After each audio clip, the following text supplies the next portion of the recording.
Bonjour les amis, on est dimanche 2 février et je vous cache pas que je suis d'une fébrilité.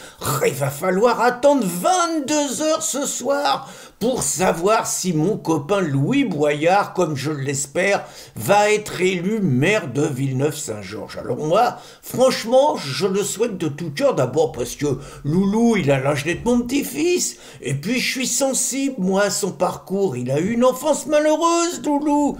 Il a jamais réussi à finir ses études à cause des injustices sociales. Il était obligé de vendre de la drogue, donc il était obligé d'en consommer, et ça y a un tout petit peu rongé le cerveau. Donc il a jamais fini les études, il a quand même fait un peu de syndicalisme étudiant, dont il était le seul adhérent, et puis comme c'est un battant Loulou, il a réussi à s'en sortir, il a réussi à se faire nommer député par Jean-Luc, sur lequel on va revenir, et puis là ça va être le plus jeune maire de France, je suis sûr, 24 ans, il va être maire d'une commune de 35 000 habitants, en n'ayant eu que 1000 voix au premier tour. Mais il était en tête quand même, vous voyez. Donc franchement, la bouteille est au frais. Et puisque je parle de Loulou, je vous parle de son chef Jean-Luc. Bah écoutez, il m'a bouleversé hier, Jean-Luc. Vraiment, hein. Vous savez, des fois, vous écoutez un mec qui parle et vous vous dites, bon, bah c'est bien ce qu'il a dit. C'est la preuve que j'ai complètement raison. Et puis des fois, vous entendez un mec qui parle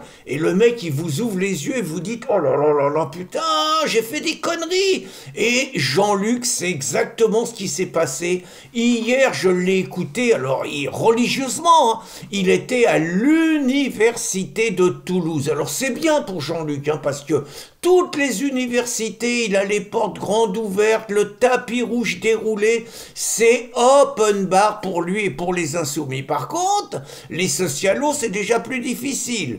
Les LR, c'est impossible.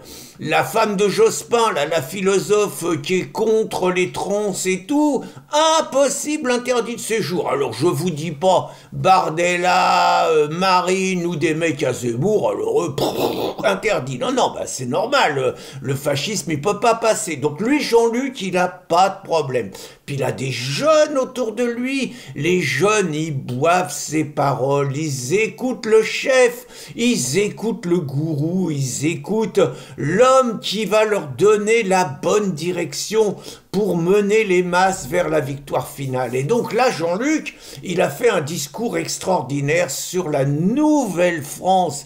Et il a expliqué, moi je croyais que la Nouvelle-France, moi j'avais compris ça, hein, je croyais que la Nouvelle-France c'était dans les grandes villes, que ça commençait à s'étendre un petit peu dans les villes moyennes, et puis moi je croyais qu'il y avait, on va dire la ruralité, les campagnes où c'était tous les vieux cons qui étaient restés là-bas, plus les paysans, il y en a presque plus.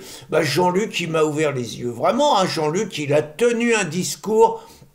Il a dit clairement, les pécores, les bouseux, les ploucs, il y en avait 7 millions avant, maintenant il y en a plus que 10 fois moins, il en reste à peu près 400 000, c'est fini, c'est des tocards, de toute façon il y a le Mercosur, donc ça va régler, c'est à dégager, c'est la vieille France et tout, et il s'est adressé aux jeunes, vous qui êtes nés au Maghreb comme moi, vous voyez, il s'identifie aux musulmans, c'est sympathique, il y a une ouverture à l'autre, c'est touchant, donc il a dit, vous qui êtes nés au Maghreb, la ruralité, c'est à vous.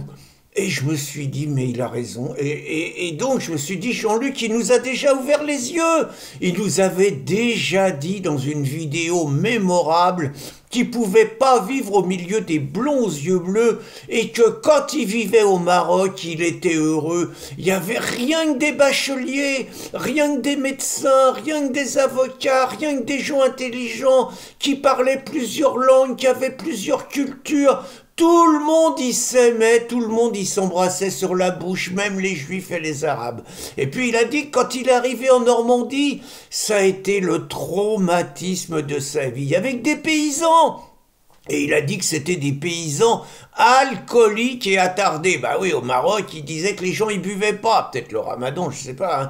Mais donc là, il a dit que c'était rien que des paysans alcooliques et attardés. Puis en plus, ils parlaient pas arabe. Les salauds. Ils parlaient que français. Jean-Luc, il s'en est jamais remis. Il a jamais pardonné à la France et aux Français. Et puis, il y a un truc intéressant dans le discours de Jean-Luc, donc, qui appelle les jeunes des banlieues à investir, à envahir les campagnes. Il y a un truc intéressant, c'est que lui qui se dit le pire opposant à Choupinet, à Macron, il a repris exactement le discours de Macron devant ses préfets en septembre 2022, où il parlait de la transition démographique. Donc en gros, les pécores, ils faisaient plus de gosses, ils crevaient dans les campagnes et plus personne ne voulait vivre. Allez hop, on va leur coller des migrants, une nouvelle population qui sont tous avocats, qui sont tous paysans, et ça va sauver les campagnes. C'était une belle histoire.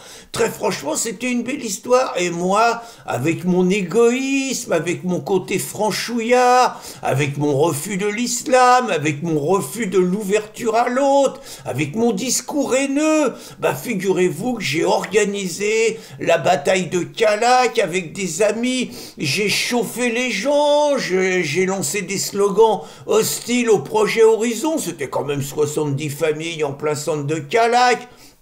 J'ai chauffé les gens contre le maire Roland, peut-être un petit peu contre ma copine Laureline, je sais plus comment elle s'appelle, Linderbitzin.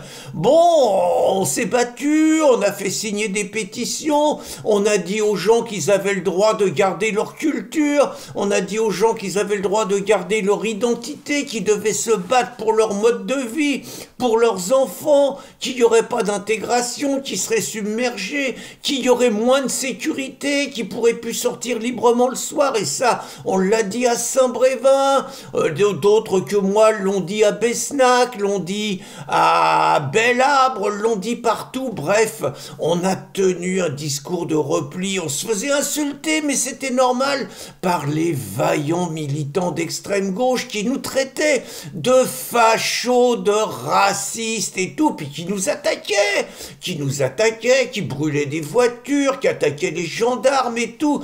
C'était pour défendre l'ouverture à l'autre, le vivre ensemble, et nous, on comprenait pas. Eh ben, écoutez, quand j'ai entendu Jean-Luc, vraiment, j'ai compris et j'ai honte, j'ai vraiment honte de ce que j'ai fait à Calac.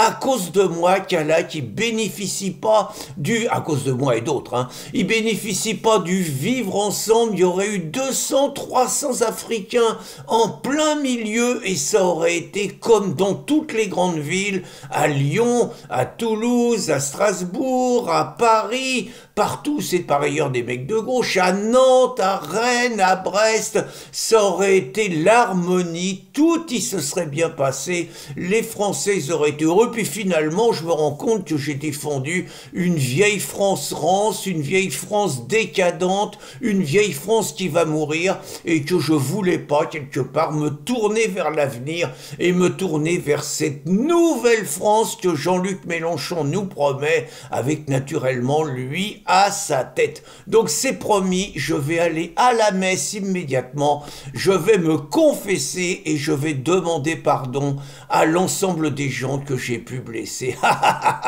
Bonne journée les amis.